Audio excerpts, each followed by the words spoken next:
সবাই এই ভিপিএনটিকে চিনেন। এই ভিপিএনটিকে আজকে আমরা প্রিমিয়াম করব। প্রিমিয়াম করে সব ধরনের সোশ্যাল মিডিয়া কিভাবে ফ্রিতে ইউজ করা যায় এবং ফাস্ট কিভাবে ইউজ করব সেটাই দেখব।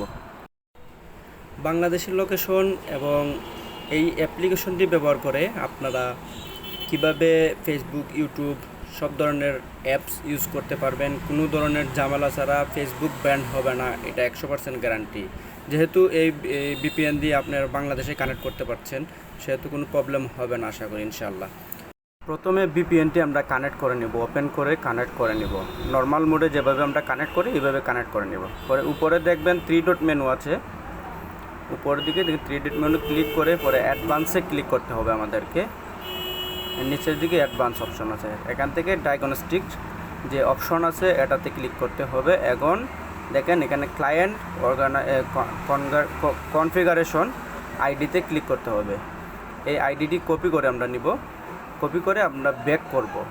ব্যাক করার পর এখানে দেখছেন কানেকশন অপশন আছে, অ্যাডভান্সে আবার যাব, কানেকশন অপশনে যাব। এখান থেকে ডিএনএস সেটিংস এটাতে ক্লিক করে গেটওয়ে ব্রু সাবডোমেইন ওইটার মধ্যে ক্লিক করে ওই আইডিটি কপি করা, এটাকে পেস্ট করে দিয়ে অ্যাপ্লাই করব। অ্যাপ্লাই করে আমাদের আর কোনো কাজ নেই, আমরা শুধু ব্যাক করতে থাকবো। অ্যাপসের মেইন ইন্টারফেসে চলে যাব। দেখবেন আমাদের ভিপিএনটি কিন্তু প্রিমিয়াম হয়ে গেছে, জিরো ট্রাস্ট। যেহেতু এখানে কোনো ধরনের রিস্ক নেই, এর জন্য জিরো ট্রাস্ট চলে আসছে। আমরা আপনাদেরকে দেখাবো কানেক্টিং হচ্ছে, কানেক্ট হয়ে যাবে।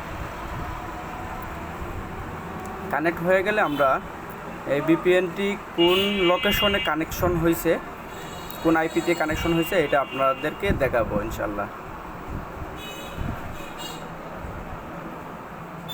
ভিপিএনটি কানেক্ট হতে একটু সময় নেবে। আমরা এখন ক্রোম ব্রাউজারটি ওপেন করে নিব। এখানে লিখব, সার্চ অপশনে লিখব মাই আইপি অ্যাড্রেস। মাই আইপি অ্যাড্রেস লিখব, আমরা লিখে সার্চ করব। এখানে প্রথমে যে ওয়েবসাইটটি চলে আসছে এটাতে ক্লিক করে আমরা আমাদের আইপিটি দেখব এবং কোন লোকেশনে আমাদের আইপিটি আছে এটা শো করবে। আমরা দেখাচ্ছি আপনাদেরকে। দেখেন এখানে কিন্তু শো করতেছে। আমি আমার প্রাইভেসি থাকার কারণে আমার আইপিটি হাইড করে দিব এবং নিচে চলে যাব। দেখেন এখানে কিন্তু আইএসপি ক্লাউড ফায়ার কোম্পানিতে ক্লাউড আছে এবং city Dhaka, reason Dhaka, country Bangladesh. যেহেতু সম্পূর্ণ আমাদের বাংলাদেশ থেকেই এটা কন্ট্রোল হচ্ছে, কোনো ধরনের প্রবলেম হবে না ফেসবুক